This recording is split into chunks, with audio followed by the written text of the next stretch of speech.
What's up everyone? It's Dayan again and welcome back for another vlog here in my YouTube channel.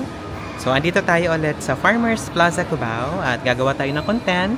May i-visit tayo ulit na watch store para magbigay sa inyo ng kaukulang update kung magkano ba yung mga bagong watches nila dito sa Watch Central. So yun yung i-visit natin. Ilalagay ko po sa ating description kung saan nyo sila ma-visit para may guide kayo. So, andito tayo sa Farmers Plaza Cubao. This is second floor. Kasama ko yung jowa ko kanina. So, this is second floor of Farmers Plaza Cubao. Yung jowa ko. So, para magkaroon kayo ng guide.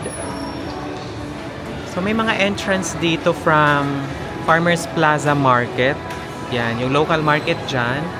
And then, ang katabi nitong pupuntahan nating watch store is Abenson. So, ito yung mga appliances na they're on sale.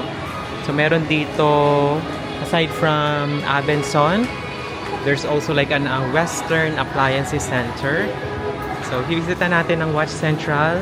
Siyempre, kagaya ng dati, tinatanong ko po kung pwede ako makapag-vlog. Pero pumapayag naman yung may-ari. So, yun ang gagawin natin for today. I-visit natin ang Watch Central dito sa Cubao. Today is May 1. It's Thursday. Holiday today. Yan. Visit natin itong store para magbigay sa inyo ng update. So, andito tayo ngayon sa prospects ng Seiko. Yan. So, itong Seiko is 23,940. Para makita nyo yung pinaka-closer look.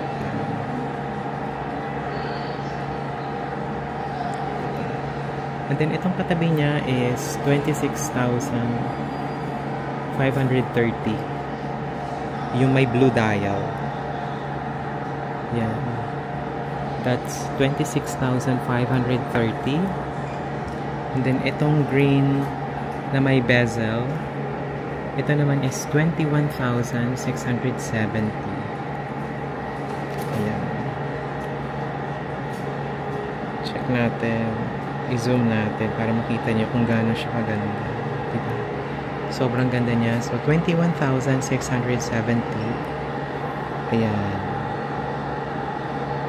And then, dun sa kabila, so this is 31,830 pesos.